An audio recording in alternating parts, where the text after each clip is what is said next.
welcome to technical session number 3. We're going to get our first glances inside the computer, peel back that case, start to get to know the geography and components that we're going to be getting a greater understanding of over the next few weeks in this course, especially through the first part. We hadn't mentioned it. The A+ is broken up into 2 exams. You have the 1101 and the 1102, and these are more affectionately known as hardware and software. If you're more hardware oriented, the 1101 will come more naturally. That's something that you'll have less issue with. If you're more software oriented, 1102 will come more naturally. 1101 was much easier for me than 1102 because I was more tactile, hands-on. This made more sense to me. The software was a little bit more of a struggle for me, but I had classmates that struggled endlessly with hardware, but the software breezed right through it because it just came naturally. And that's just something they'd always dealt with. It made sense. They'd worked with it, all that fun stuff. So with the first half, generally, we're speaking mostly about hardware. Objectives for this particular session will be to describe and identify key components inside a personal computer case. They're going to talk about a tower, not a laptop as of yet. We're going to be talking about the steps of taking that computer safely apart. And then, like Humpty Dumpty, we got to put it all back together.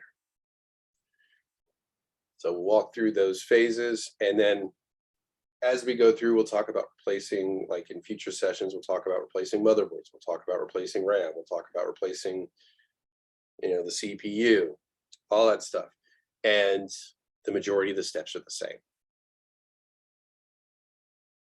So don't get overwhelmed with it. Again, this is still in the introductory phase. We're still kind of giving you an overview of things we're going to be talking about, and then we'll dive into each one of these components in a more detailed fashion in future sessions. All right.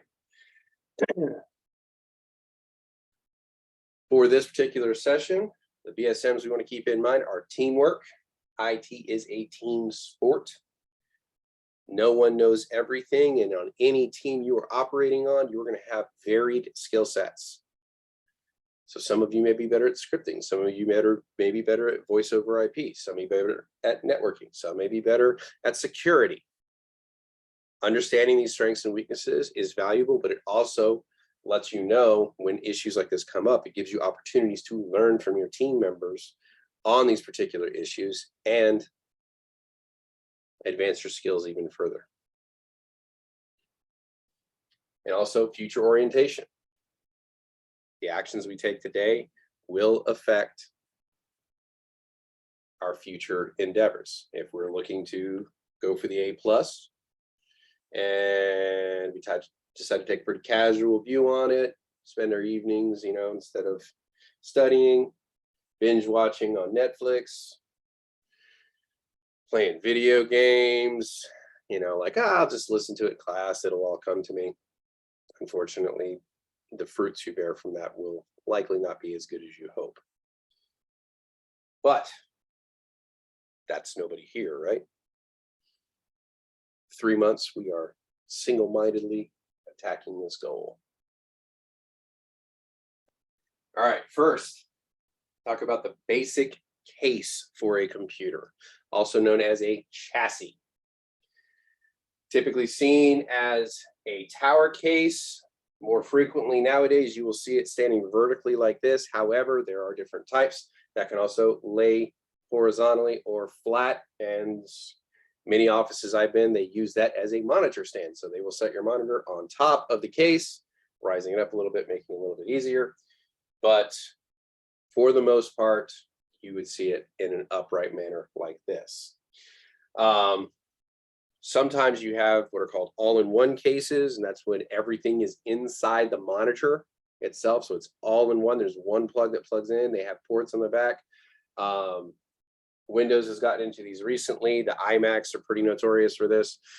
These are significantly more complicated to work on, but they are far easier to set up and more convenient and space-saving in an office environment. So it's kind of a give and take.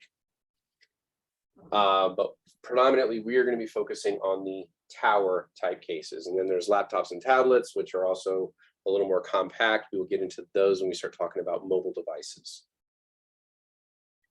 So on the case itself, what can be found?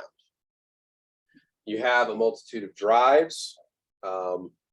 It says CD, but I don't think you'll find a computer with a CD-ROM on it that was made after 2000. So highly unlikely you'll see that. You may still find some with DVDs, although those will be rare and rather old. If they do have an optical drive at this point, likely it is a Blu-ray. But even those are kind of being phased out as a legacy technology because most of the programs we're using are larger than the Blu-rays can hold. And we don't want to go back to the old days. If some of you may remember this, many of you probably will not, but the early floppies, the 5.5 inch, the big black ones, where when you were playing games, you would literally have to swap out like the floppy drive like 20 times just to play one game. We don't want to go back to that with Blu-rays. So we will stick to SD cards and things like that. Yes, Kayla. It's kind of funny that you mentioned that because I don't think my computer even has the CD port. Like it's not. I mean, it's now an option and not a standard on most computers. Like my recent computer, the one I bought like 2 years ago, doesn't have it. Yeah. So wow, that's interesting though. Like, thanks. Yeah. Mm-hmm. It's becoming a legacy technology that's being phased out. So, yeah, because I was like, who uses CDs anymore? I mean, I don't even hear about floppy disks, but I know CDs are being like phased out for sure. Because you could just use a drive, or you know, everyone downloads nowadays. So yep. Although I am a firm believer in always hold on to your physical media, just because what you buy online you may not own forever. And we're starting to see that with things like Vudu and stuff like that. They're like, oh, no, you only bought it for like 2 years. I think Sony did this recently, where they were removing movies from people's purchase list because, you know, they'd had them for X amount of time. So downloading is convenient, but there are disadvantages to it as well. So when you have the physical media, for the most part, you own the media at that point.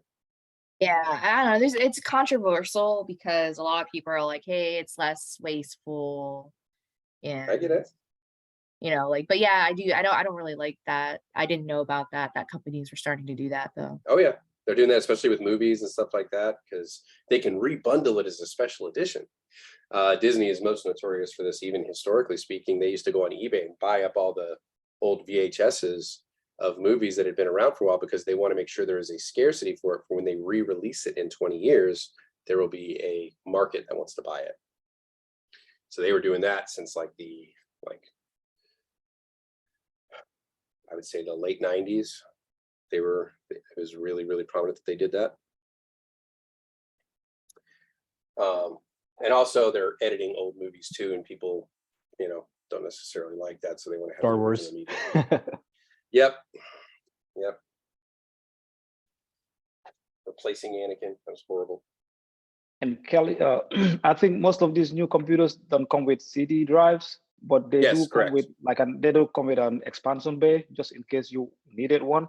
So there's multiple bays you can expand into. Yes. And in the towers, like even on this one, you can see it right here. There's an expansion bay right here. Yeah, there you go. So yeah, they do have that. That is a very good point, Babacar. But in any case, optical drives are one of the more common ones that you would see, although those are being phased out. But on the front, you also have a multitude of ports. You have a variety of USBs, audio ports, display ports that you would see on the back, various peripherals that you can hook up, monitors, and laptops and all-in-ones. So variety of things that can be found in the case. Most cases pop off on the side panel, and you will have a semblance of what looks like this on the inside. It's not all going to be identical, but for the most part, once you have some experience with it, you can identify a lot of the components pretty quickly as you open it up. They may be different colors, shapes, sizes, and locations, but you basically will know what you're looking at. So for the most part, as we pull it up, usually you'll see a big metal box towards the back of the computer, and that is your power supply. That is what is going to basically convert the power that comes into the computer into a usable format for all the components within your system. But we will have an entire T session just on power supplies, so don't worry, we will talk about that more as we go. The wires coming out of it, you see there are a variety of colors here.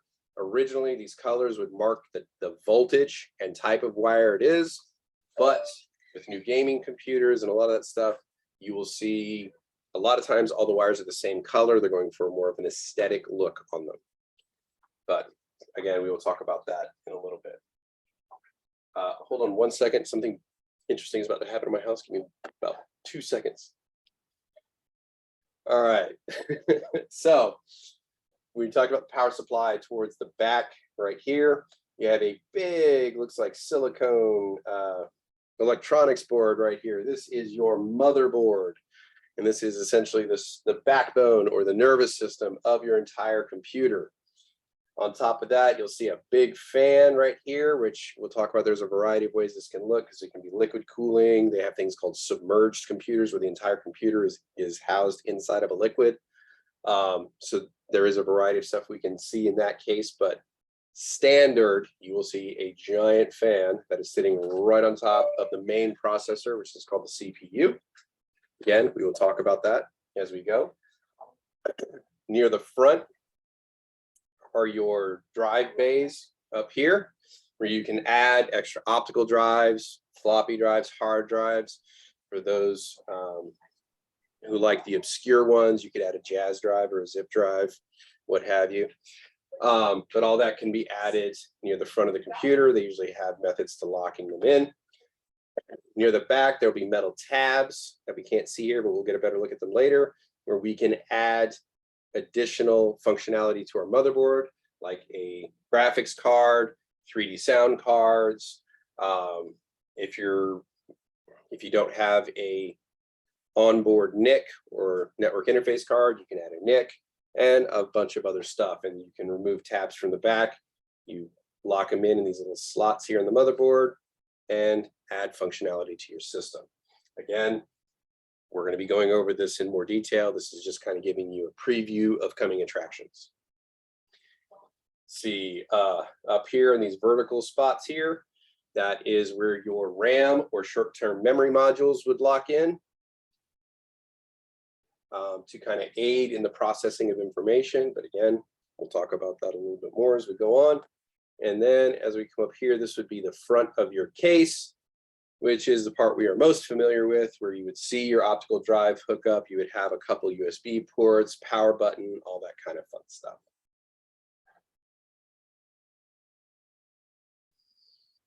All right. First big component, again, we will do an entire technical session on the motherboard. This gives you a good introduction to it. I would encourage those who have never seen one before, go ahead and take a nice little screenshot of this picture, because it does start to give you a lay of the land or a geography layout for the motherboard itself. And you will become a pro at this by the end. We do practice with this a lot. We go over this pretty frequently. We work with it in small groups. You will be very familiar with motherboards by the end. But you can see a little bit better detail what I was talking about. So you have these slots right here that would be pointed towards the back of the computer, where you can do the expansion.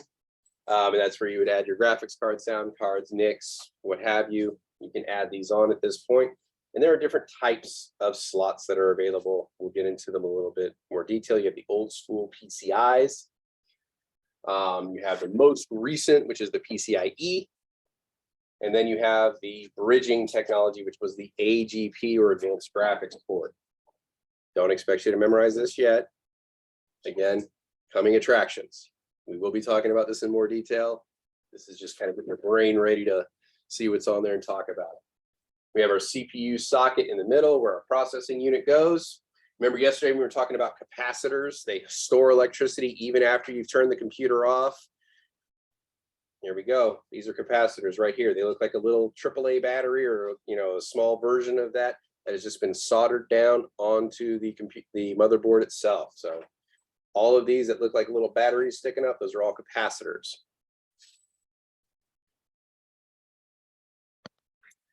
All right. Here we go. Up here, these two horizontal pieces right here, those are where your RAM modules or short-term memory would go.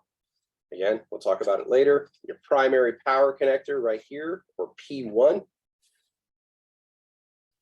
You have some drive connectors over here that we'll get into a little bit. CPU fan connectors. These are the ports that you would see on the back of the computer when you go and you hook everything up. They're physically attached to the motherboard, and they kind of stick through little holes in the back of the computer so that you have access to them.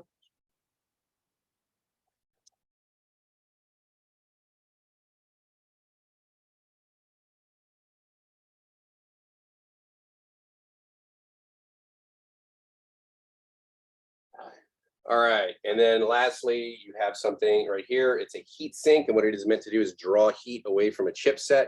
So it looks like little metal blades sticking up to in the air. This is passive heat cooling, or passive cooling.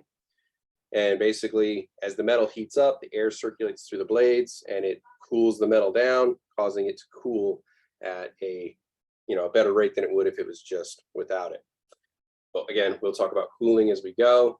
When you see one of these, it will let you know it's the North Bridge. It's the biggest heat sink closest to the CPU. We will mention this again. Don't worry about it. Again, just kind of getting a little lay of the land. So I believe you will, Crystal.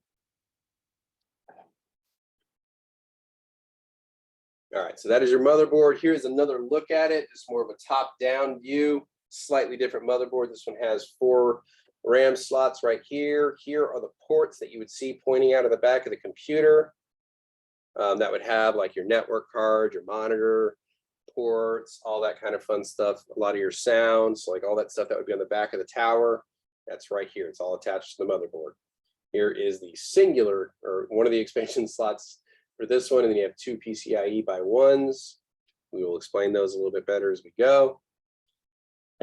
And you can see a little bit better things like the SATA connectors, which is what connects to your hard drives. They are identifiable by their little L-shaped connections. You can see that little L, but again, when we talk about motherboards, I think tomorrow we will get a lot more into this. Yes, Casey.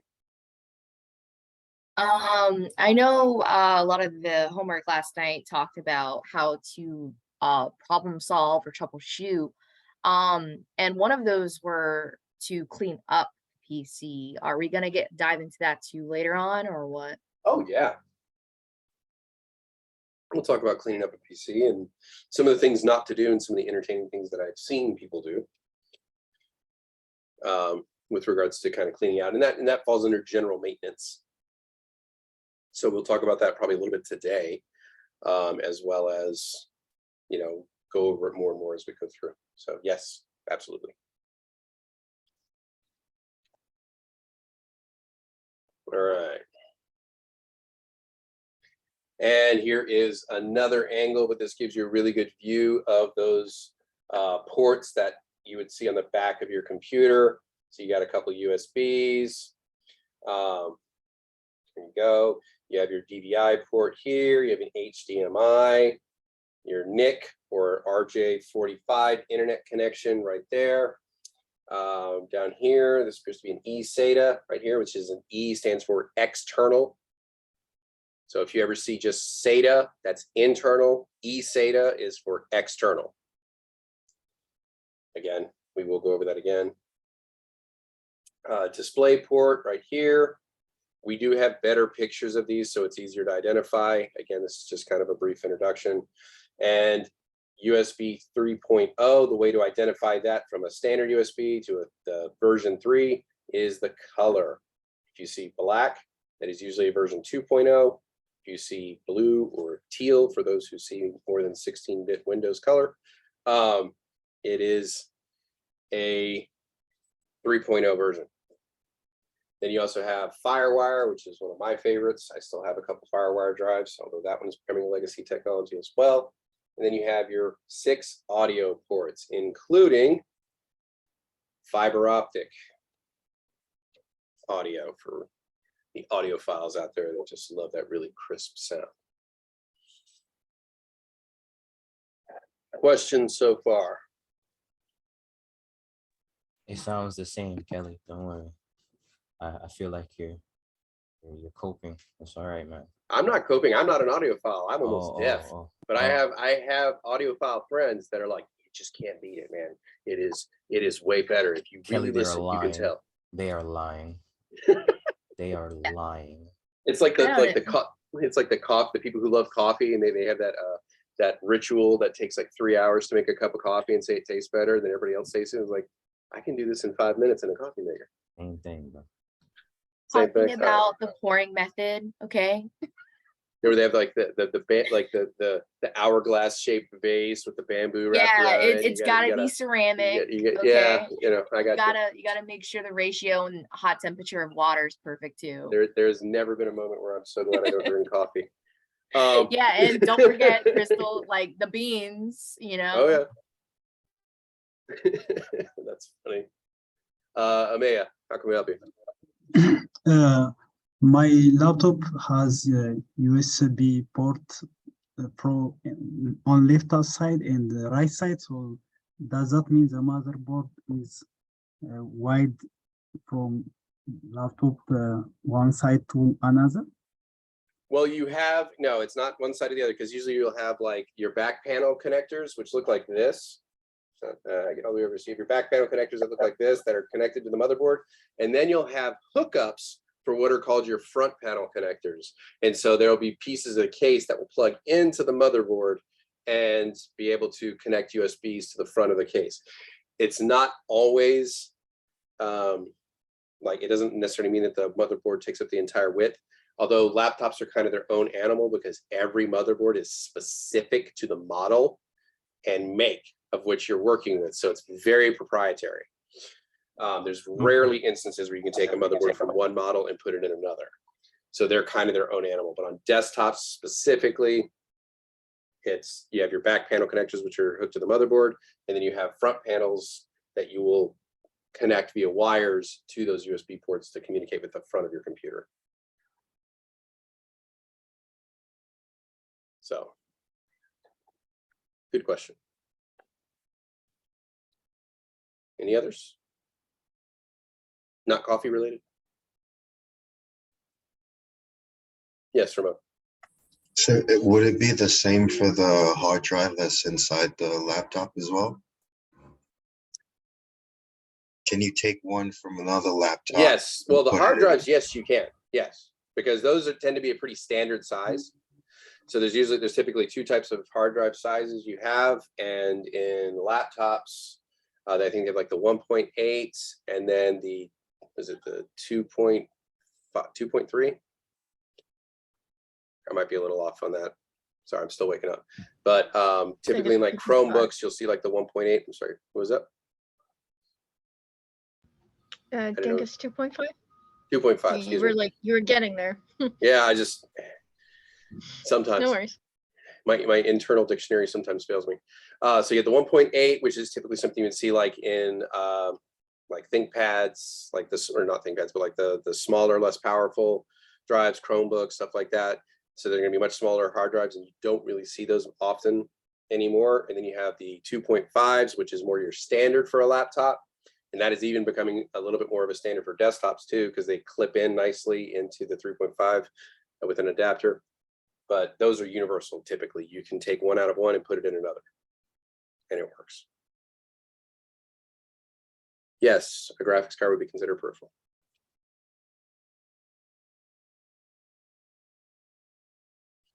All right. Yes, Crystal. Thank you so much. Excuse me. Someone had asked earlier, what is a motherboard? And I responded that it is the brains of the computer. Is that correct? Not the brains. It's more like the backbone of the nervous system. So it's like the pathways that everything runs on. The brains is going to be your CPU. Okay. That's where all the computational power is. Okay. For the most And part. when we're talking about a motherboard, does the memory or the RAM of a computer have anything to do with the motherboard?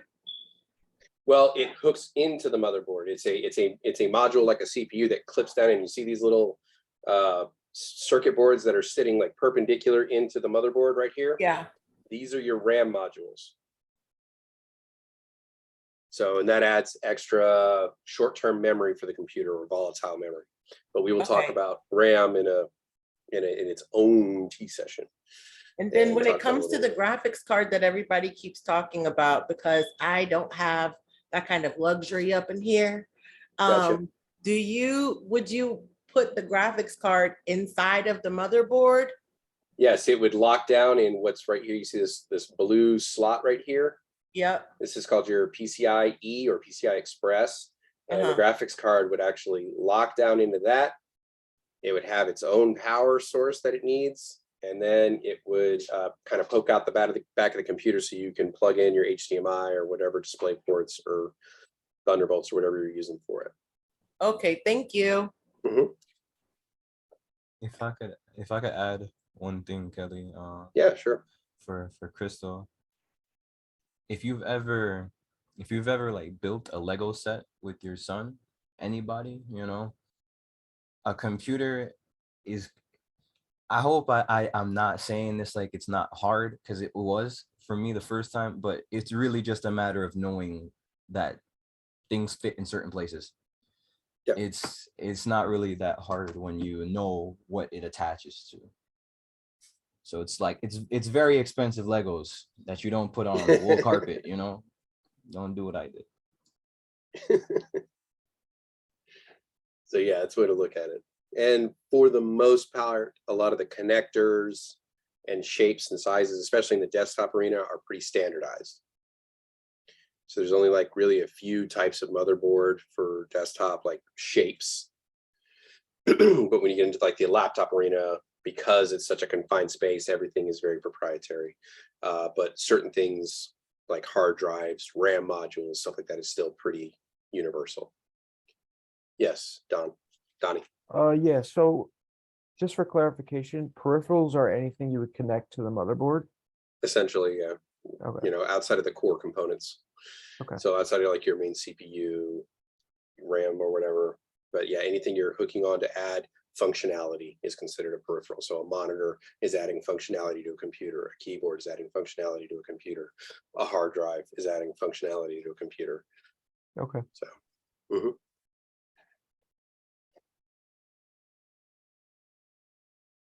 All right.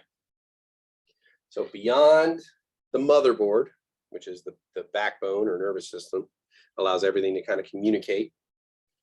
We have processors, which is our brains. This is all the computational power for the most part. I understand if you put a GPU on there or a graphics card, it kind of takes over a huge chunk of that.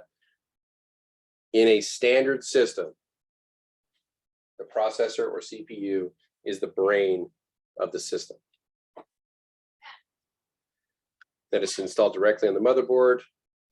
As we were showing in the previous one right here, goes into the CPU slots, which is very visible right here, locks in. There are currently two main manufacturers of chips, although we do have a third kind that is rising. We'll talk about that a little bit during the CPU session. But predominantly they have what is called a PGA, which is pin grid array. And that has the little pins that stick out of the bottom, like I talked about yesterday when the TA in my class was building the computer, dropped the chip and it bent the pins on the bottom of the CPU. That was an AMD chip, a pin grid array or PGA. Again, we'll go over this again. And then the other type is Intel, which has a form factor which is called LGA or land grid array. This is a bunch of flat little spots on the bottom or connectors on the bottom, and then the pins actually stick up from the motherboard itself, and the chip sits down on top of those pins and makes all these connections. So it's just two different styles based on these particular manufacturers. But again, we'll get into this a little bit more as we go. questions on that so far?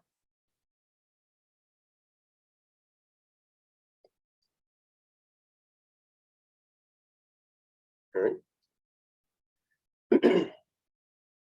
Heat sinks, passive cooling, and fans. We talked about it briefly a few minutes ago. You have the passive cooling, which is your heat sink, which is a metal plate with little, looks like little metal blades that are sticking up. It allows to draw the heat away from the chipset itself. And as air moves across it, it cools the metal down, allowing the chips to cool over time. You have fans that are hooked up to your case. I'm sure we've all experienced that. At a certain point, if your computer's working really hard, it can sound like an airplane trying to take off. Fans just whir up really fast, really loud, and it's cycling air through there really quickly. Case fans clip to the front and back, help circulate air in an efficient manner to bring cool air in and force hot air out. Over the CPU, as that has the highest heat factor for the most part in the system, it uses a combination of a heat sink with a fan sitting on top of it, like a sandwich. In a standard setup, obviously there are different ways we will talk about later. But these are the basic ways that you would need to cool a system, because computers can heat up really quickly. I believe a CPU chip can go from room temperature to close to 500 degrees in less than 2 seconds once it starts to fire up. So it can overheat really quickly if it is not properly cooled.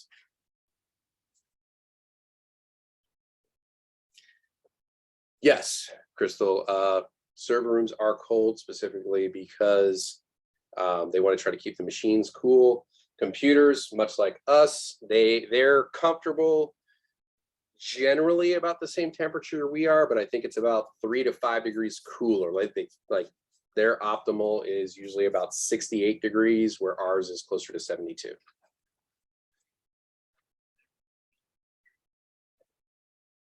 All right. Memory modules, otherwise known as RAM or DIMMs.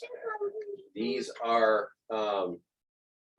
where you will add extra volatile, it's either considered volatile or short-term memory for your system so that it can process more information at a time or be able to handle various things at a time. If you ever notice, if you had 35 window browsers up at any given time, your system starts to run a little bit slower because it's trying to maintain all those things at one time. RAM is what's trying to handle all that. And so if you use up all that RAM, it's not available for other things, system starts to slow down. But that's another piece on the motherboard we will be talking about. I believe we talked about that on Monday. We'll talk about RAM.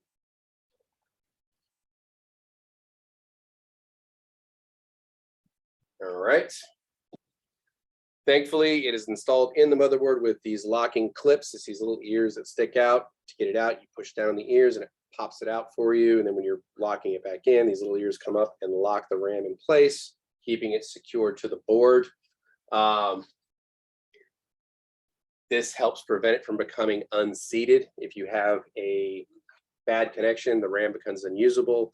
If you're using multi-channel RAM, that can cause your system to crash if it's not securely locked. And if it's not locked in properly when you first start up, you get the post error that we talked about yesterday. Does anybody remember what post stands for? Anybody? Yes, Adriel. Power on self-test. Power on self-test. And what, how would you know you had a post error? If you, it depends, certain motherboards have the codes on it, or there's a beep error code. Typically it's the beep error, but yes, you are correct. More modern motherboards do have the display to let you know what it is. But typically it will be a series of beeps as you try to turn it on, let you know you have post error. And the types of beeps you get tell you what kind of error it is. Yeah. No, you don't have to memorize what beeps go with what errors, because every motherboard manufacturer is different. All right. Whenever you're working on components inside the computer, try to keep anti-static bags to store components when they're not in use. When you buy components, they come in anti-static bags a lot of the time. And when you take them out and install those components in your computer, highly recommend keep about 4 or 5 of them in your networking tool bag, just so you have a couple on hand if you need them, if you're going to remove components from later systems. They're very handy to have. and why throw away something that actually holds pretty good value. Also, never touch any of the board chips that are these like little black squares that are on your chip. Never touch those with your fingers, because we have oils on our fingers that can damage the chips. Also, you run the risk of electrostatic discharge where you can damage the chip. And the other thing you would never touch them with is a magnetized screwdriver. We talked about that yesterday. Anytime you are handling RAM modules, you are holding it by the edges. And you never touch these gold connectors on the front either, because the oils from your skin can cause it to rust, making it so they are unable to make a good connection. All right, any questions so far with RAM or random access memory? Yes. Sorry, you said, I know you said don't touch them, but you said how do you handle them? So what I said is don't touch these little black squares on it. That's your chipsets.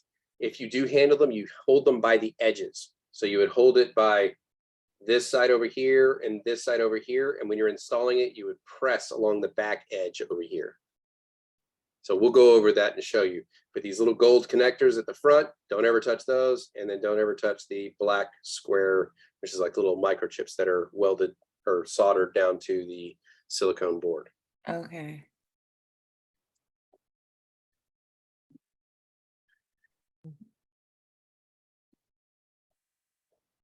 Any other questions? Again, we'll go over RAM specifically, even uninstalling and installing it again. So just an overview at this point.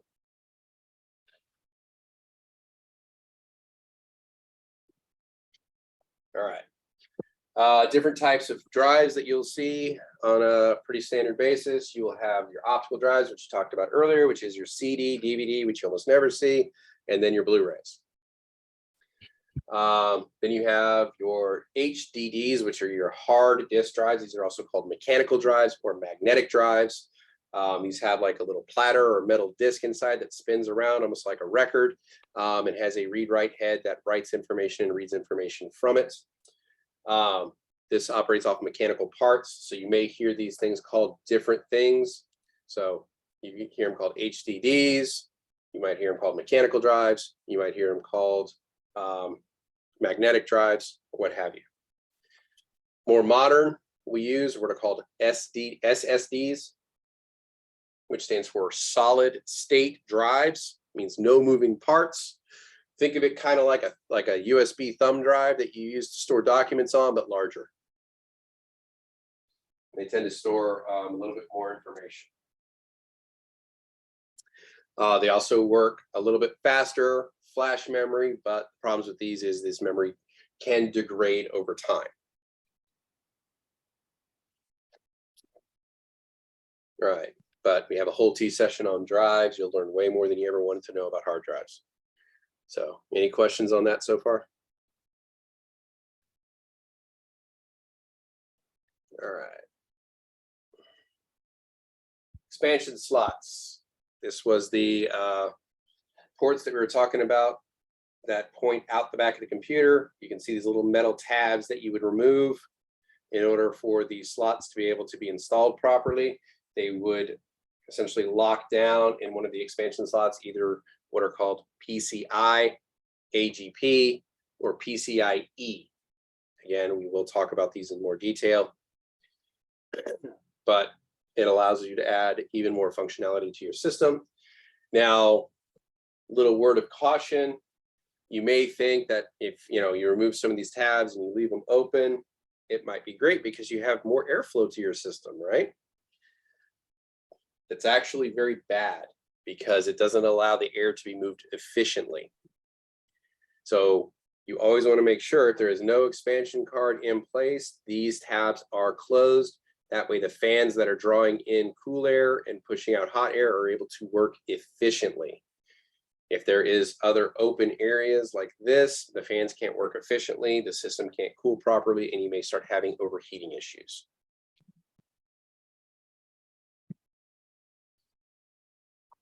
Questions so far?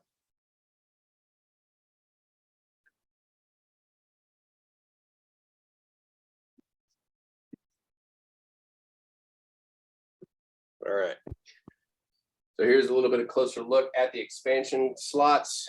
On the motherboard, you have the cream colored ones, which are the old school peripheral component interconnect, or PCI. This is where you would typically hook up a sound card, a NIC card.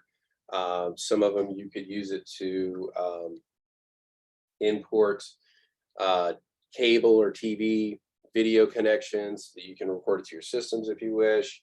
But these are much older, they're slower. They go through what's called the South Bridge. There's not a real fast connection. Hook up extra USBs, things like that. As computers developed a little more, gaming started to become a thing. We wanted to beef up the graphics on our systems. The PCIs did not have a fast enough connection or capability of actually improving the graphics of a system. So they did an upgraded slot, which is this brown one right here, called the AGP, or Accelerated Graphics Port. And this is where we were able to put the first versions of graphics cards into our systems, so that we could upgrade from the basics that we get from a standard system. So it goes through the North Bridge. It has a much faster connection than an old school PCI, and can communicate with the CPU in a pretty efficient manner, allowing for graphics upgrades. And now that, you know, that was kind of neat, it served a great purpose. In accordance with Moore's law, technology doubles every, was it 18 months? The need for better graphics cards, more computer power, faster connections, all that stuff drove us to the next evolution of it, which is the PCIe, or Peripheral Component Interconnect Express. So E is for Express, basically letting you know that is the fastest version of it that we have. Unlike the eSATA, where the E stands for external, here it is Express. So it is letting you know it is just a much faster connection. This is where your modern graphics cards will be connected. They have significantly more bandwidth. They can handle 3D graphics processing when needed. It's also better for 3D rendering and stuff like that for graphics designers, for animation developers, all that kind of fun stuff. So it allows for a much more robust connection. Questions so far on these? Again, we will touch a base on them again. Just kind of introducing you to the pieces.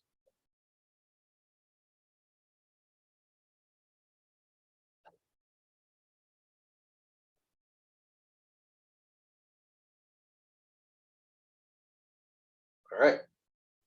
So here is a really old expansion card. This one is happens to be a graphics card itself. It has an old school DVI, VGA, and SD or S2 slot. And if you look at it, it almost looks like a motherboard itself. You get that big central cooling unit right here, which is going to sit on top of your graphics processor. It's got a heat sink attached to it, which would typically go over its version of the North Bridge. And it's even got capacitors welded down to it for power management. So I mean, in and of itself, it looks like its own little motherboard. Modern graphics cards are actually fully encased for better cooling management and for aesthetic reasons. But this is a much older one when they were still pretty open. And this would fit down into that PCIe slot right here. Here are the connectors that would lock down into the slot.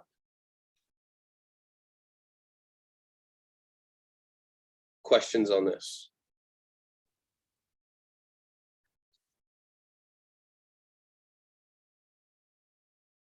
Yes, Casey. I'm ignorant, but would there be a reason why we're learning the really old stuff? Like most companies are pretty up to date. And you would be shocked, actually. Really? You Oh. would be shocked. When I got into this program 3 years ago, the company I worked for had just gotten off of XP and moved to Vista. So I had barely touched on any of the more modern versions of Windows. All of our laptops were 10 years old. And this is a Fortune 500 company. They invest in the technology that meets the level of their needs.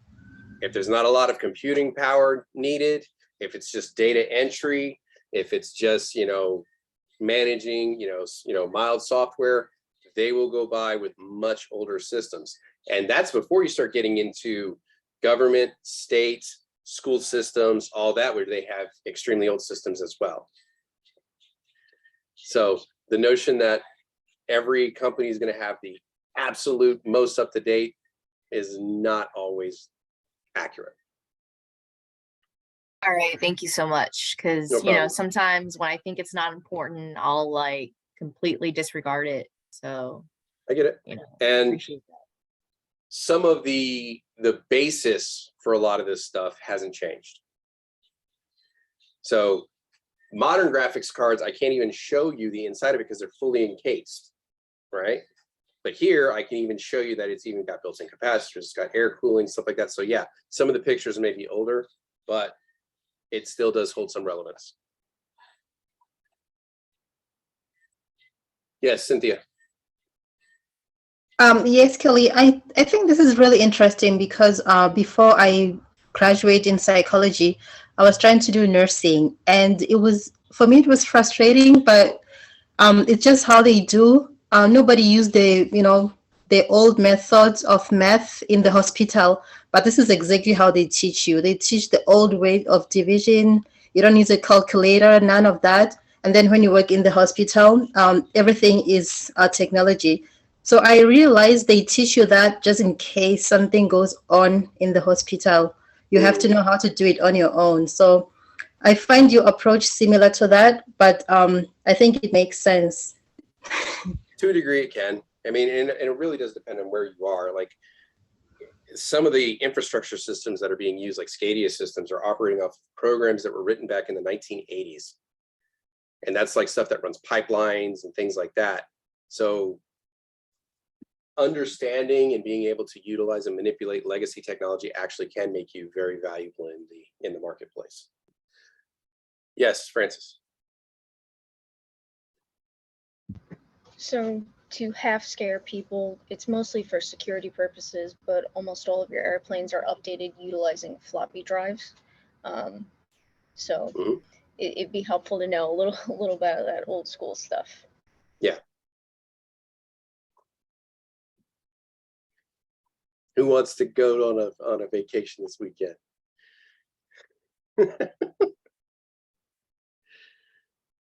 It's like you let people know that was the first trip to the moon, the computing power they were working with was less than a TI-85 calculator. Wait, is that really true, or are you just pulling someone's leg? No, that's really true. The computing power that was on the first trip to the moon had less computing power than a TI-85 calculator does today. No. What? I mean, what she said about airplanes updating with floppy drives. That's not good. Yeah.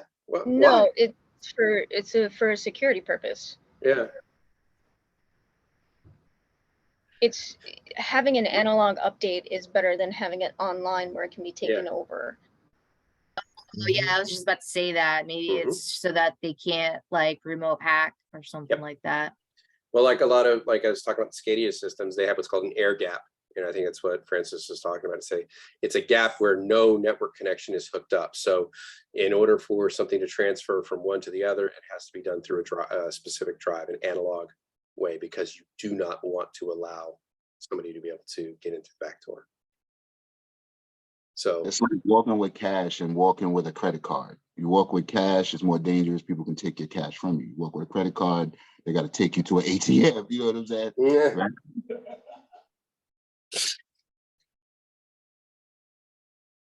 But, I think the kind of the way Francis was explaining from a security perspective, it's more secure giving a vendor that you don't know anything about cash than granting them access to your credit card.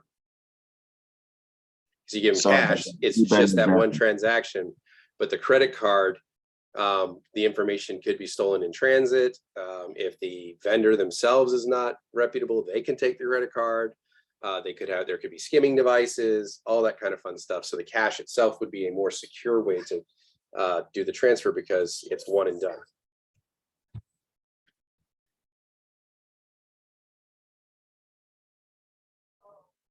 Sorry, school's out for a hurricane. All right. Yes, Crystal.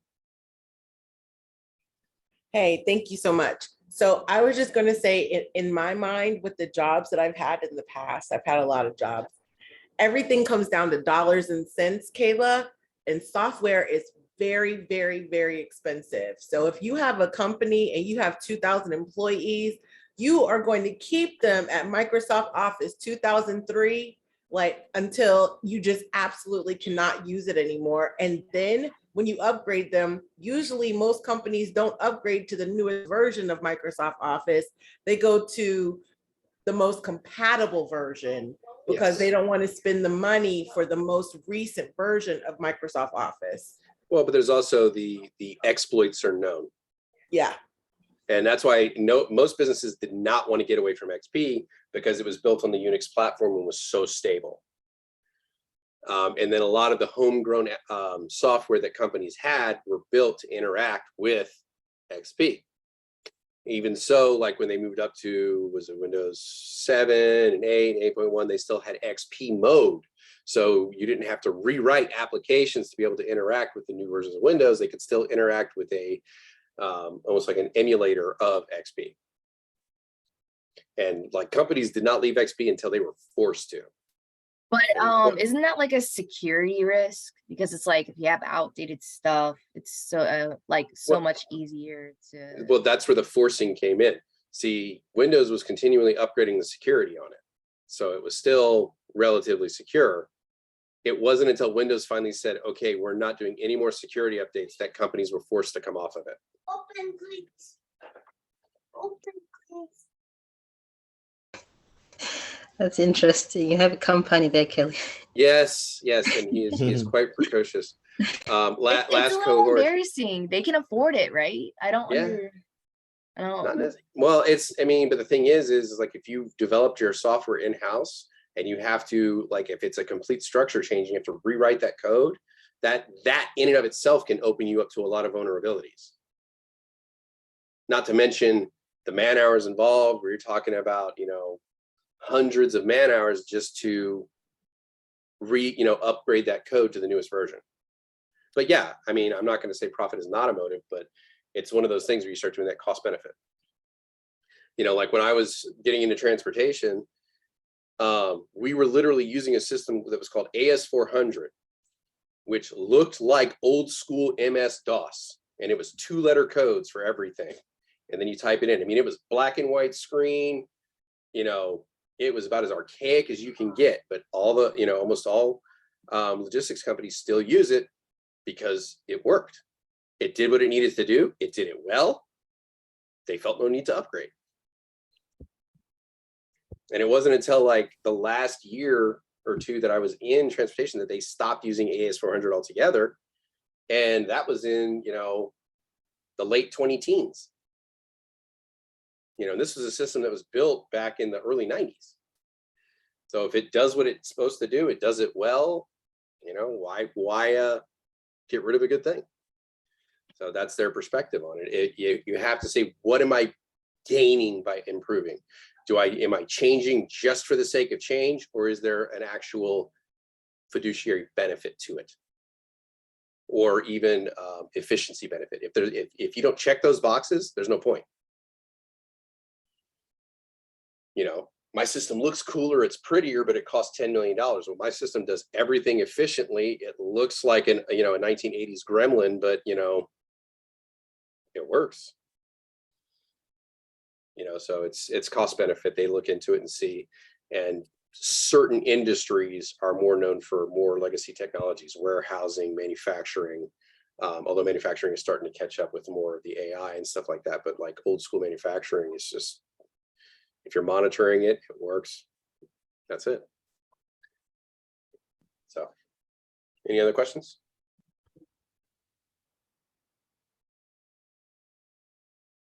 All right. Power supplies. Again, we will be getting into this in more detail, but this converts alternating current, which is what comes out of your wall, into direct current. All components within the system, with one notable exception that we will get into, use direct current from the power supply to, generate the energy they need. On the back of that power supply, most of the time they have what is called a selector switch, which allows you to convert from 110 to 220. So if you were here in the US and you're moving to Europe or vice versa, you can switch so the power supply knows what kind of power it's going to be receiving from the wall and be able to transfer that into the power that the components inside need. More modern power supplies, the switching is done automatically, but you still may come across some that have that little red switch in the back to select which power, voltage you're operating off of currently. There are 5 different types of voltage. I hate this slide for this one reason.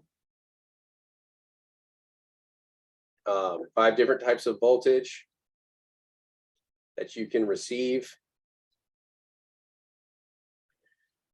out of a power supply, and that is positive 3.3 volts, positive or negative 5 volts, and positive or negative 12 volts. Those are the voltage variables you can have coming out of your power supply to your components. Coming out of the power supply, you have DC connectors for use inside the computer, and the capacity for your system is measured in watts. Typically, you would take the components you have in your system, add them all up for the wattage needs, add 20%. That is per the exam, they say add 20%. In reality, you probably want to add 50%, which gives you a little bit more expansion capability.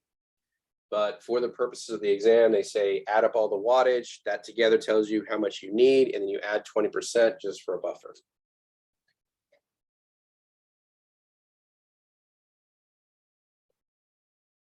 What, for the wiring? Is that what you're talking about, Crystal? There's always a fire hazard when you're dealing with electricity. If you have a short or damaged wires or something like that, there's always a potential for that when when electricity is involved. But the way this looks, no, that's pretty standard for a power supply, having that many wires.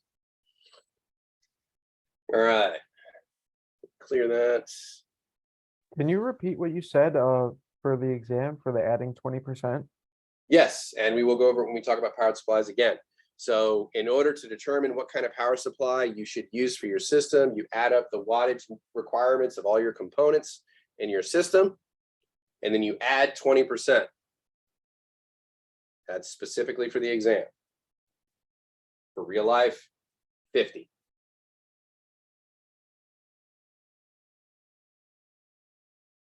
I don't know about you, I don't want to go out and buy a new power supply every time I want to upgrade my computer.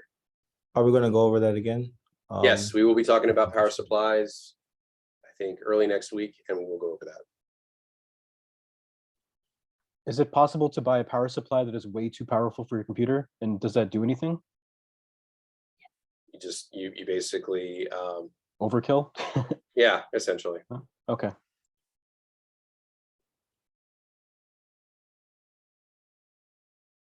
Be like towing like a huge gas tank behind your car.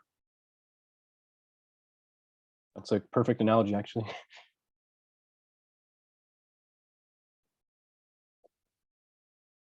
All right. My fault, Kelly. Did you say multiply or divide? I'm sorry. Multiply. Well, what it is you would add.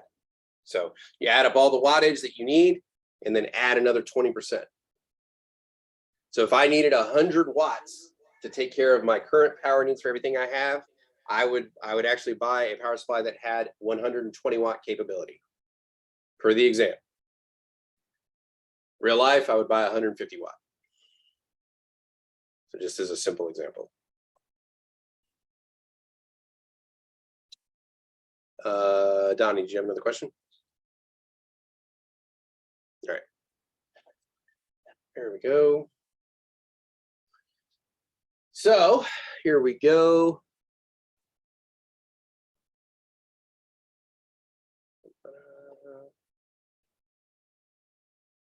Brianna, can you tell me what this is up here in the upper left-hand corner?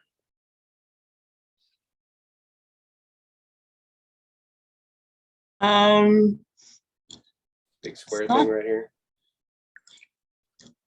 I know it's not the mother. Is it a chip? Getting warmer. Microchip. Getting warmer. How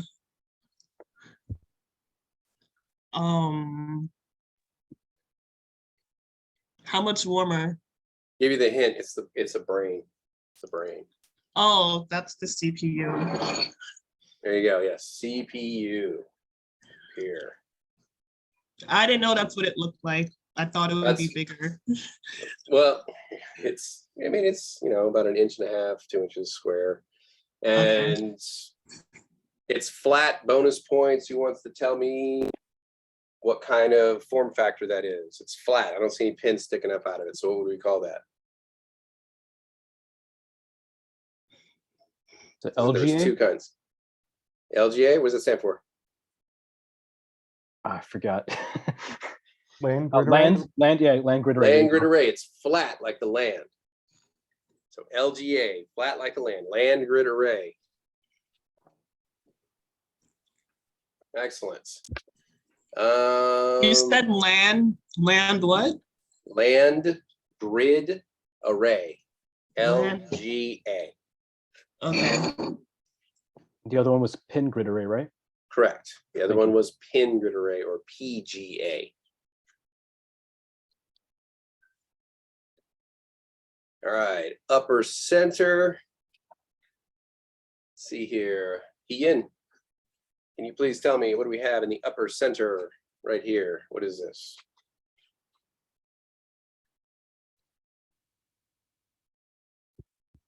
You call him error. Yes. Is it Ian? Yeah. The graphics card. Graphics card. Excellent. What would be a more generic term for it? If it wasn't a graphics card, I'd say it was a 3D card or something.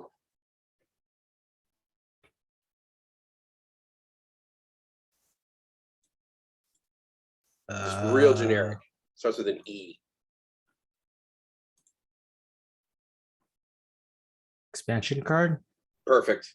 Expansion card is a more generic term for, you have a graphics card, but it could be a sound card. It could be a NIC. It could be, you know, a riser card or any one of these things. So expansion card. Thank you. Yeah. All right. The upper right. Janae, can you please tell me, what are we looking at right there? Big metal box with a bunch of wires coming out of it.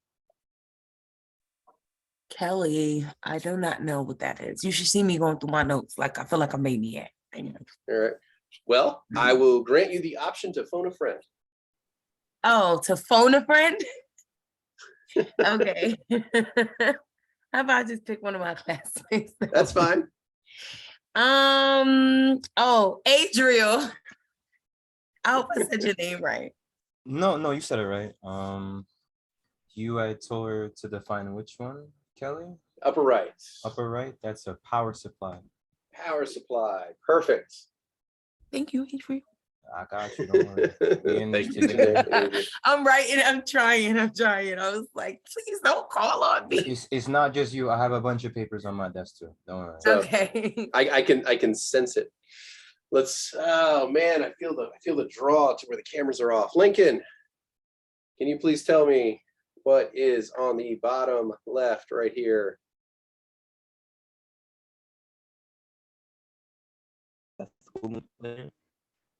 Sorry, you broke up on me just a little bit. What was that?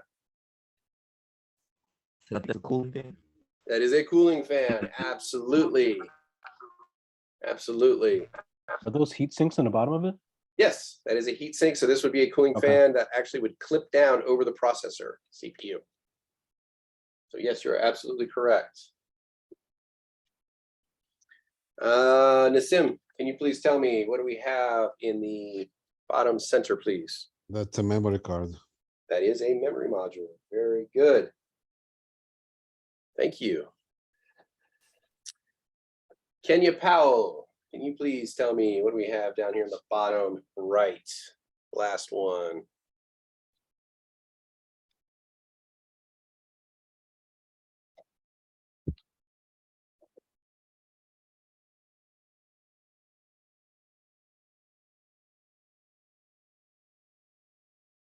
Crystal, you want to help out? Okay, thank you. I think is it a video card? Not quite. Remember we were saying the upper center one here was our video card. Oh, right that's here. right. Okay, my bad. I was just. No worries. That's a good guess. Good guess. I like that. Pravin, can you tell us what is in the bottom right here? Memory, right here. Graphics card. I'm sorry, what'd you say? Graphics. Not a graphics card. Not a graphics card. That would be this one right here. The upper center was our graphics card. Mm-hmm. This one down here. It's got a little hint right up here on it. A little hint, and then down here.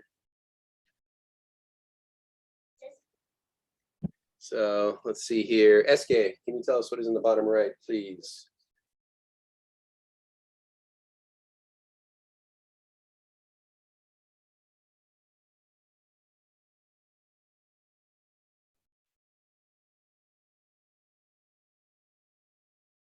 Debo's got it in chat.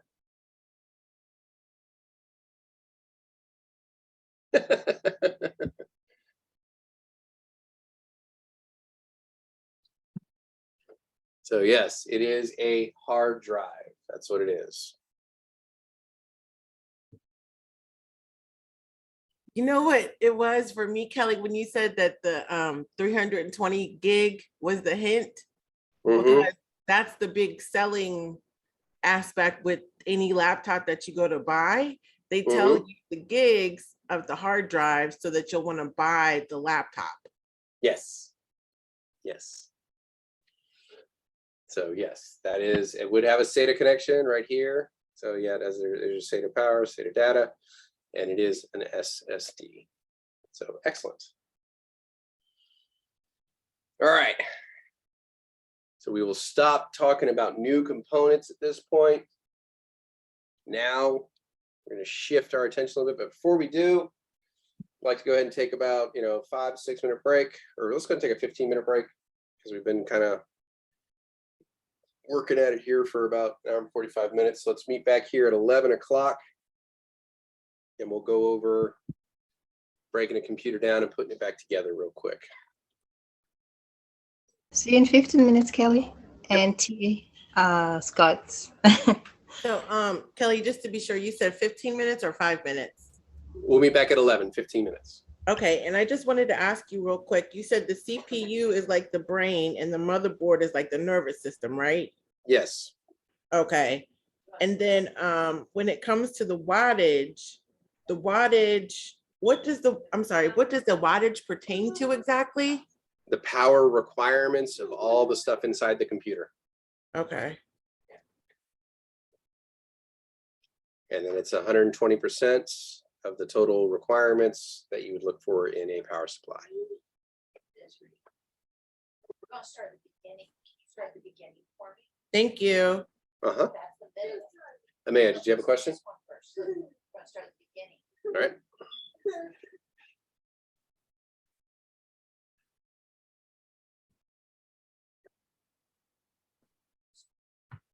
All right, we'll be back in about 10 minutes.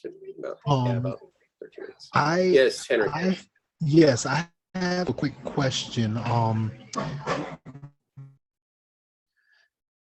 So now, after we've taken kind of a quick overview look at the basic components that you typically see inside of a computer, we need to start talking about working on the hardware.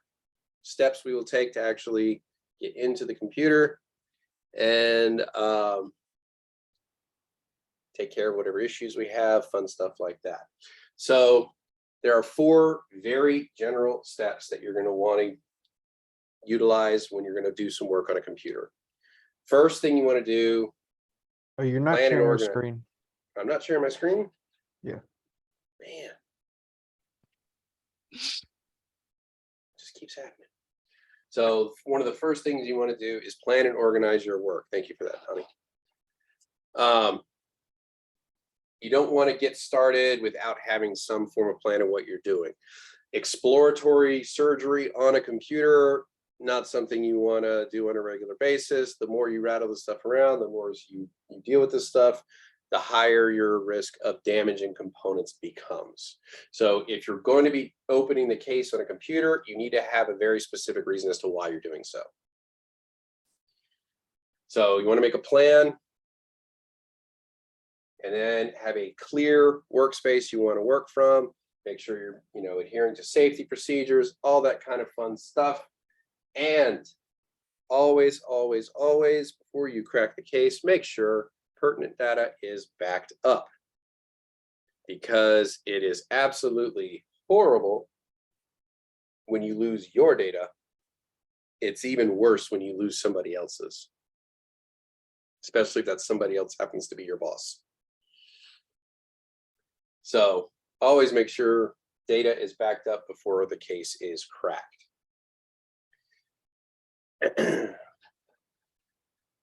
After that, we can crack the case, examine our system, start removing our slot components, then our main components, and so on.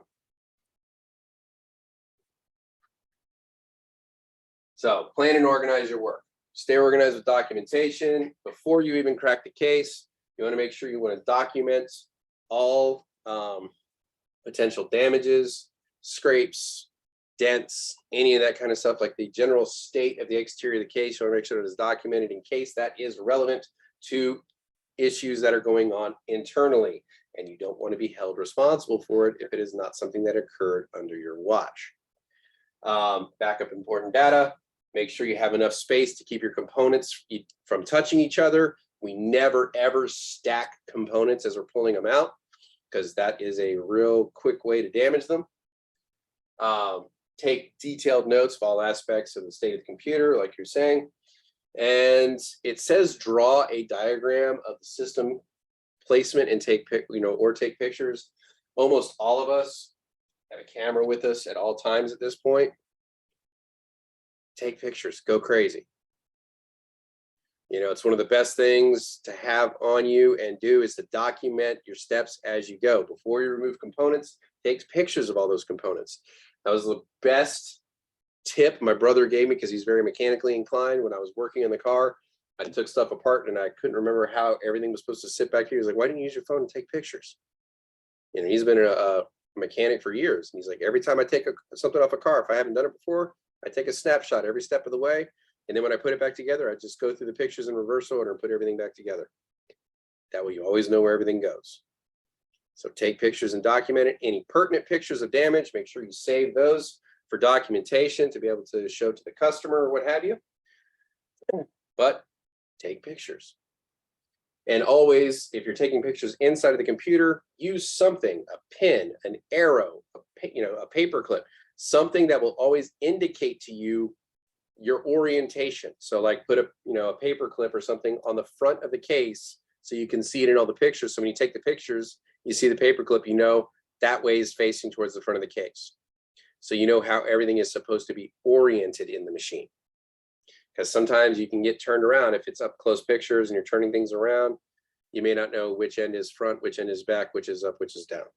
So use some kind of marker consistently that tells you what the orientation is of your picture.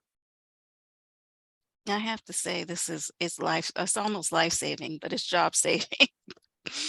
Yes. It really helps. And when you have a problem, you're in a crunch, and you have the pictures to help you, or to go back to, or to show proof of.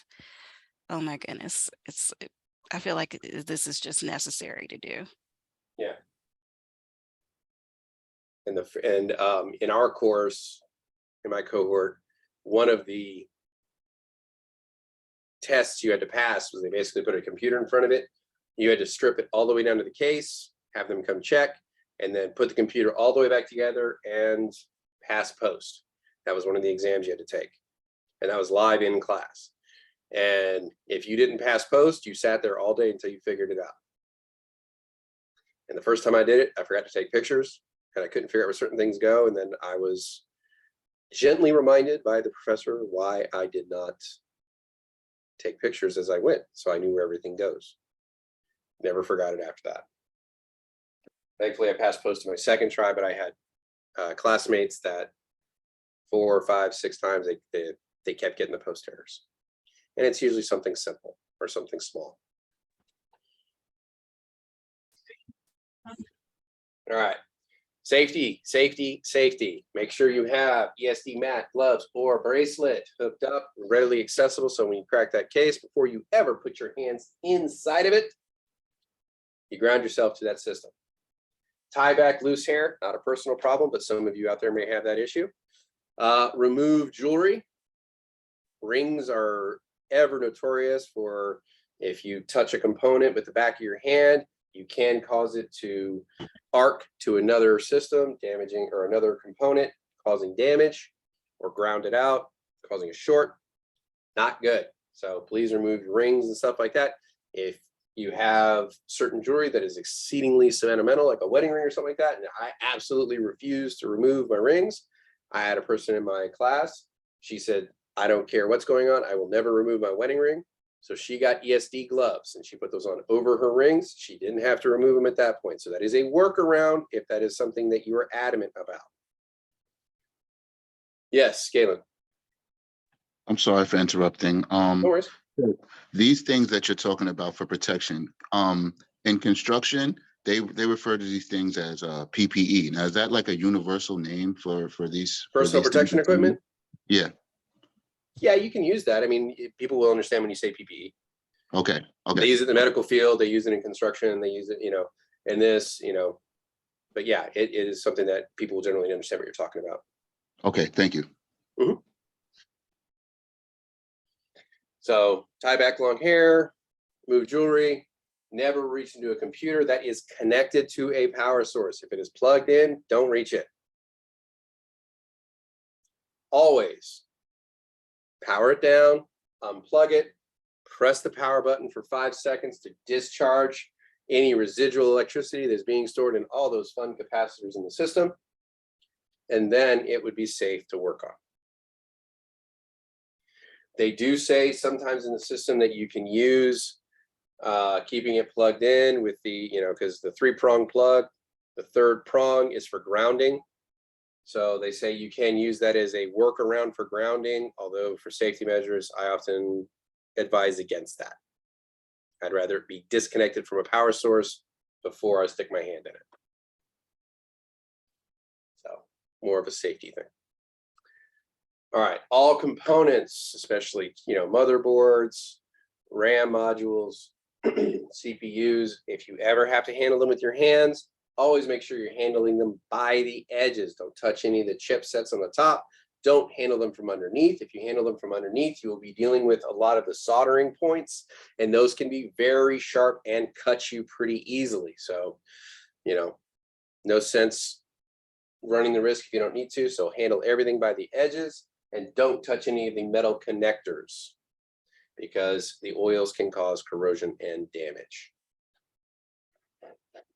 Questions on that? I don't have look, I don't have a question, but that pressing that for 5 seconds, you can actually hear that electricity after it's unplugged. You can hear the capacitor or something. Yes. So, you should do that because you don't want to shock yourself, arc yourself. It's so important to do. Yeah. And again, so that brings me to a very important question. Under what circumstances would it be important for you to open up the power supply to work on it? Never. Under Never. no circumstance. Never. None. Never. Never, please. Never, unless you are a certified electrician. Never, ever. It is a field replaceable unit. You just swap it out. But thank you, Rachel. All right. Next, step 2, open the computer case and examine the system. So we already talked about powering it down. They like to reiterate it, unplug it, power it down for 3 to 5 seconds. Then you'll be opening up on towers. It's usually the side case, and there's typically 2 ways that it opens up. There's a couple screws on the back, and then it'll slide off. Or some of the nice ones actually have a little clip that just pops it off, and you can remove it. Some of the more frustrating ones have clips on the front that you have to remove and then open the side cases. But I rarely come across these. More frequently, especially in an office environment, I see the center ones with the little clip that you just undo and remove or latch, and then the ones with the screws on the side that allow you to remove just the side panel of the case. You're not going to be removing the whole top. It's quite literally just the side panel to give you easy access to the components you're going to be working with. All right.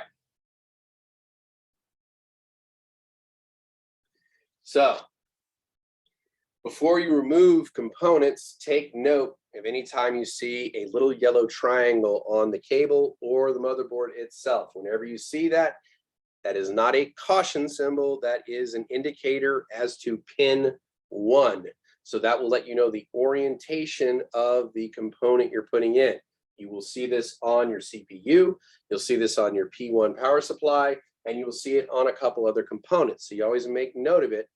Most components are not reversible. Like, you can't put them in 2 different ways. Older CPUs, there's a possibility, but nowadays they usually cut a notch into the CPU so that it slides in pretty easily. But still, on the component, you will see a yellow triangle, which indicates the location of pin 1 on the device. So that lets you know how it needs to be oriented when you plug it in. We have a picture of that so we can have a reference? Yes, yes, there is a picture of that. I will show you that tomorrow when we go over motherboards. Okay, cool. Again, this is still just kind of a general introduction. Once you open it up, look inside, marvel and wonder at the amount of dust that can accumulate in such a small area. Take a look at the lay of the land, so to speak, and locate all your major components, including your power supply, motherboard, drives, follow their connections, and kind of see how everything is set up and hooked together. Depending on what you're going in there to do, you may only have to unhook a couple things. If it's more extensive, like the motherboard, you pretty much go all the way down to an empty case and then have to rebuild it from there.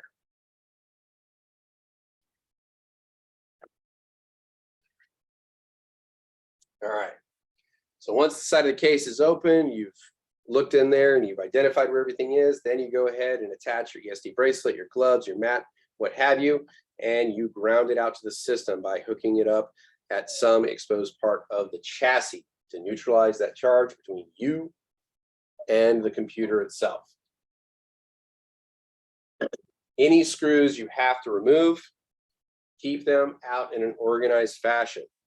I have a nice gel mat that has lots of depressions, and I kind of put it down in a map of the way they come out of the computer itself. And I always take something apart in the exact same manner. You have to find what works for you. But me, I start in the upper left-hand corner, and I work in a clockwise fashion, removing screws, and then I lay them out. If you don't have a mat or something like you can use, you can take a piece of paper, draw a rough picture of the computer, and then draw little circles of where you pulled the screws out, and then put those screws in the little holes. It's called screw mapping, and it's just to make sure it's not as much of an issue on desktops, because they tend to use the same threading and screw depth for almost anything.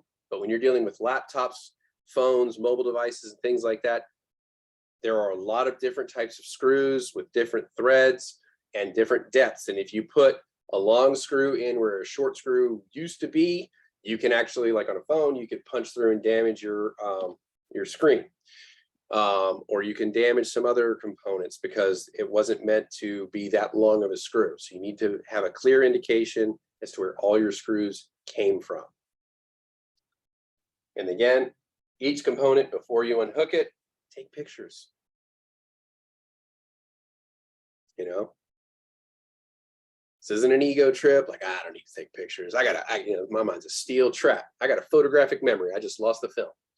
You know, I don't need to take pictures. Save yourself the hassle. Take a few extra pictures. It's only a couple seconds, and you can go back and refer to it if you need to. If you don't, delete the pictures. No harm, no foul.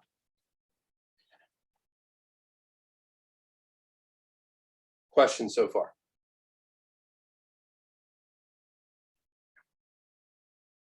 All right. After we have gone through and documented everything, looked, our external screws are organized. Next, we will get to our expansion cards, our video cards, all that stuff, make sure that the power is disconnected from them, they're unplugged, and then we can unscrew them and remove them from the slots. Be careful when removing.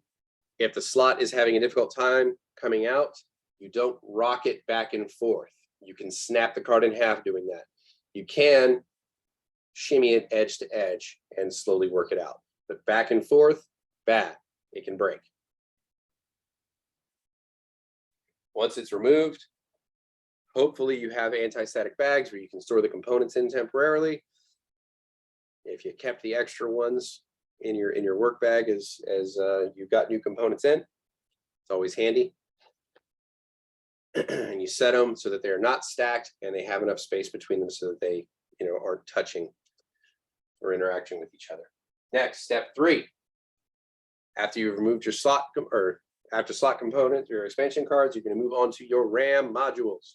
Thankfully, these are very easy to remove. They have these wonderful tabs on either side. You put your thumbs down on them, press down, and it kind of ejects the module up so it's easily removable.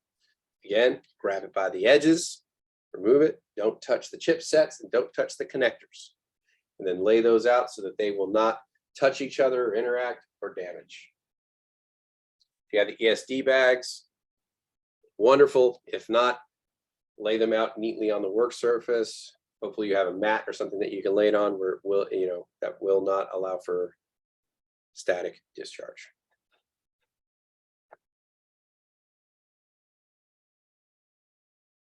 All right. After you've done all that, you've removed your expansion cards, you've removed your RAM modules, you can move on to the CPU.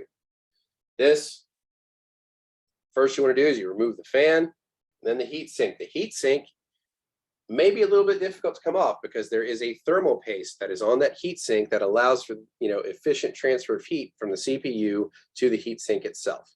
So you don't want to grab it and just try to rip it off. You can damage the CPU that way. It become, and you don't want to hurt it if you don't have to. CPUs aren't necessarily, cheap, but you can use unwaxed dental floss is a really good one to keep in your bag as well. You put it just on the other side of the heat sink from yourself, and you just kind of shimmy the dental floss through there. It cuts the thermal paste, and the heat sink comes off very easily.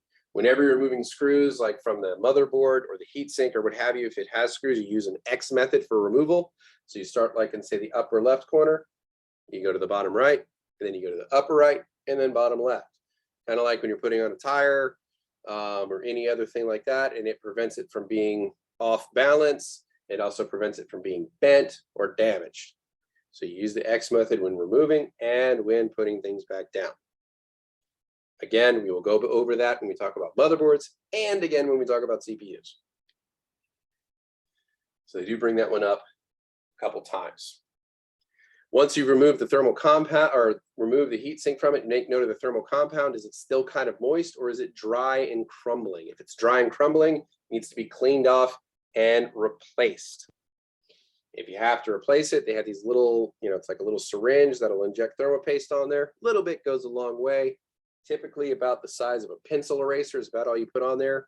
Any more than that, and it will push out over the edges, and then you have a lot more cleanup to do, which is unfortunate.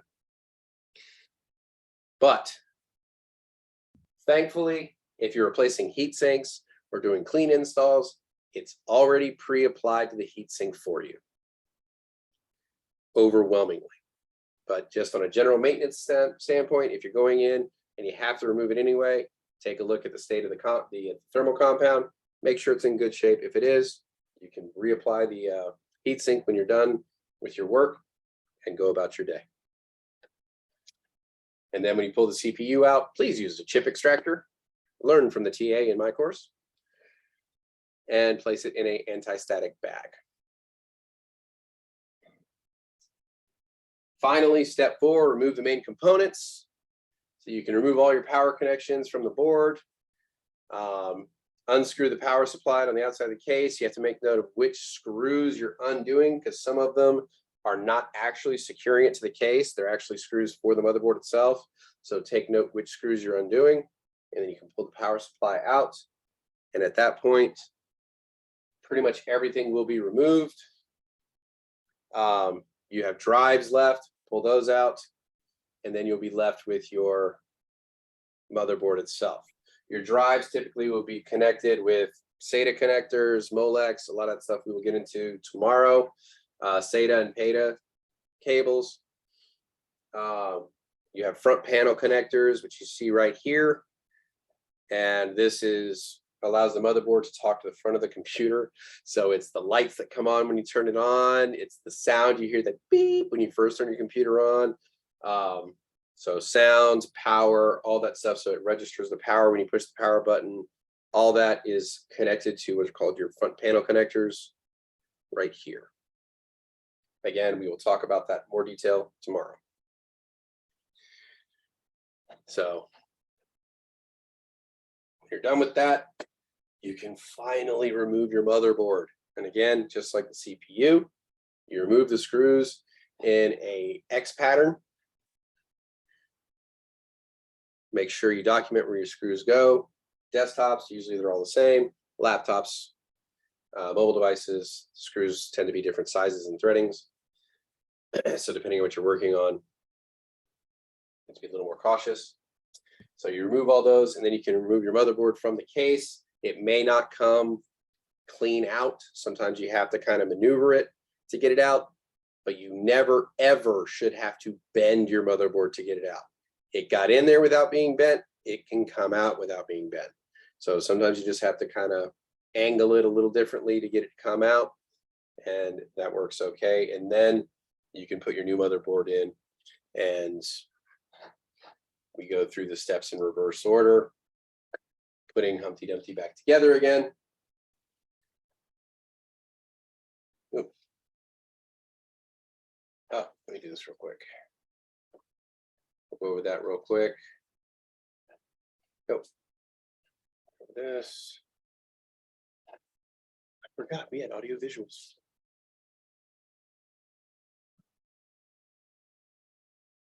Boom.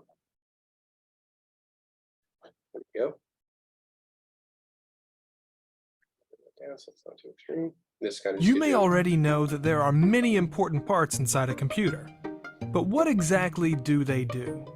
Let's take a look inside and learn about the various components that make a computer work. Whether it's a desktop computer or a laptop, every computer has a large circuit board called a motherboard. This contains some of the most important parts of the computer, such as the CPU, also known as the Central Processing Unit or processor. The CPU can be considered the brain of the computer because it processes information and carries out commands. Since it tends to get hot, it's covered by a piece of metal called a heatsink, which draws heat away from the processor. The motherboard also contains the computer's RAM, or random access memory. This is the short-term memory that the computer uses whenever it's performing calculations.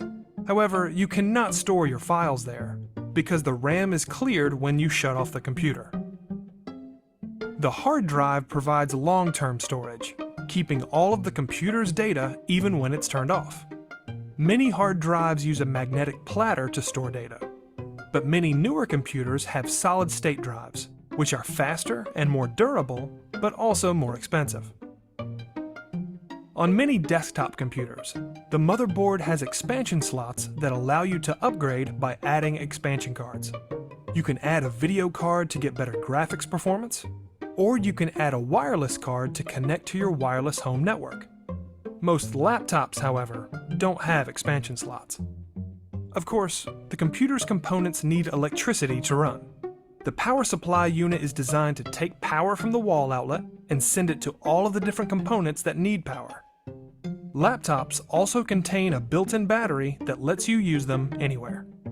A computer is a pretty complex machine, but now that you've seen what goes on inside, it should be a little less mysterious.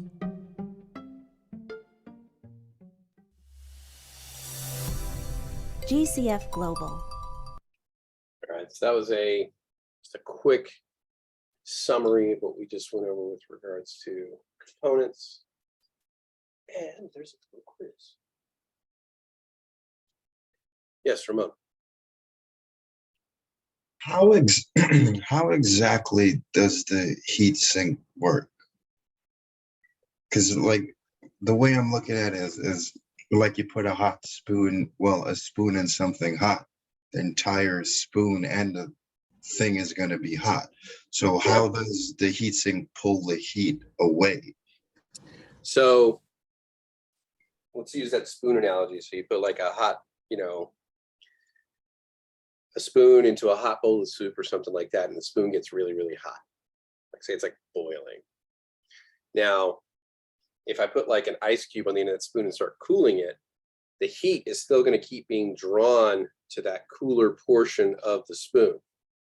So overall, the spoon itself is going to be cooler than the liquid it's sitting in. So, and as it's cooler, it's going to be drawing that heat from the liquid. So over time, that ends up cooling it. This operates kind of like the heat sink works, kind of like a radiator in a car, where you have a hot piece and then you're putting air across it and it's cooling it. And as it's being cooled, the hot component on the other side is heating it back up. And it's taking energy away from that heat, pushing it into that component as it's being cooled on the other side. Okay. Did that explain it, or did I make it worse? I think I was looking at it like as it like actually like just taking it like I got it now. Yeah, it's just like you're cooling one side of it and it's taking the energy away from it because the heat expands. And as it's expanding into that cooler region, it's getting cooled and it keeps drawing it away and drawing it away and drawing it away. Okay. Someone sent me the link for that again. I had to rejoin like during the break. So I'm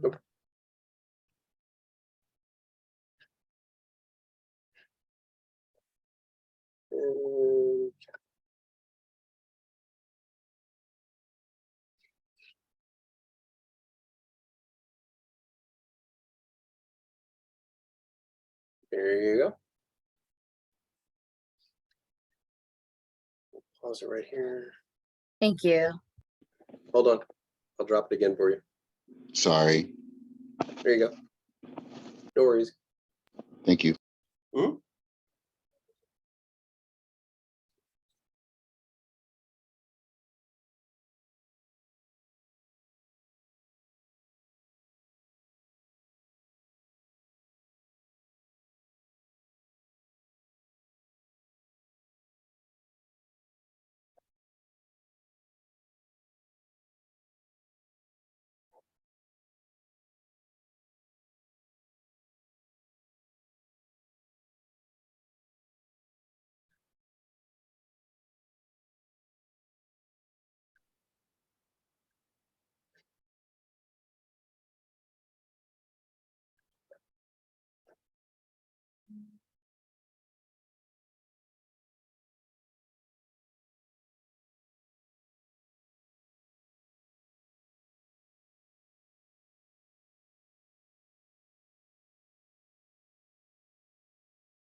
Give it about another minute.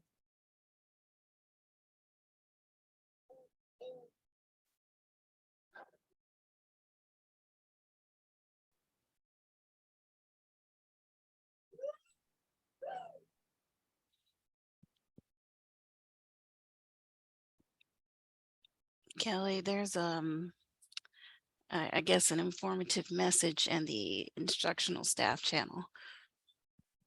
Just letting you know, it's not very important. Not very important. It's good because I usually never go to there. So thank you for the heads up.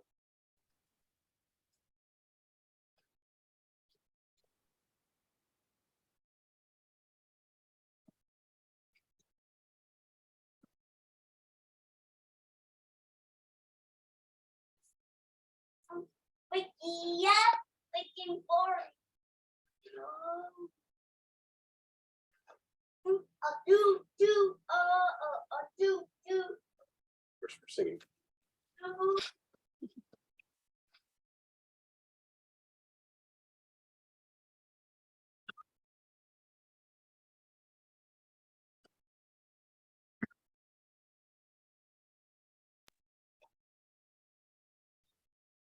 His improv skills are not quite there yet, but they're getting there.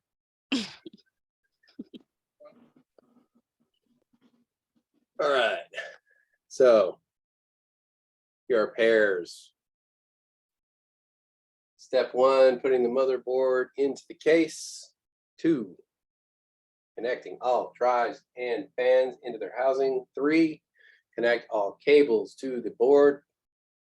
Example, SATA cables.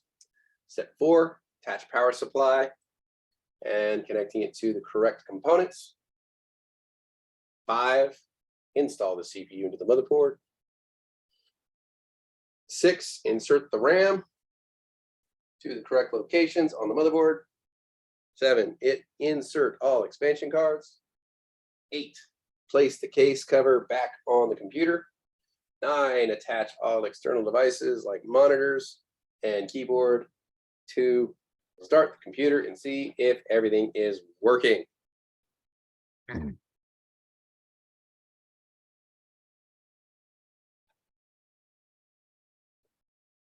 There we go. Questions, comments, concerns, complaints, revelations.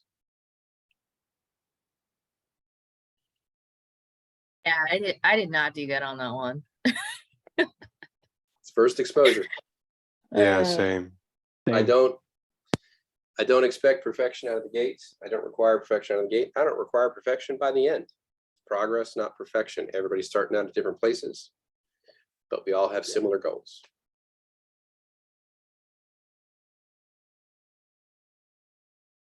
Either we win or we learn, right? I got everything right in the beginning and at the end, and everything in the middle I mixed up. There you go. One piece at a time. We will get there together. So now, yes, go ahead, Casey. I guess it's just difficult for like doing reverse with me because like I was so focused on the step by step, and it's like doing it backwards like tripped me up, I guess. Yeah. Well, how many people memorize their alphabet backwards? Not a lot, unless they drink and drive. Yeah, then it's a very valuable skill at that point.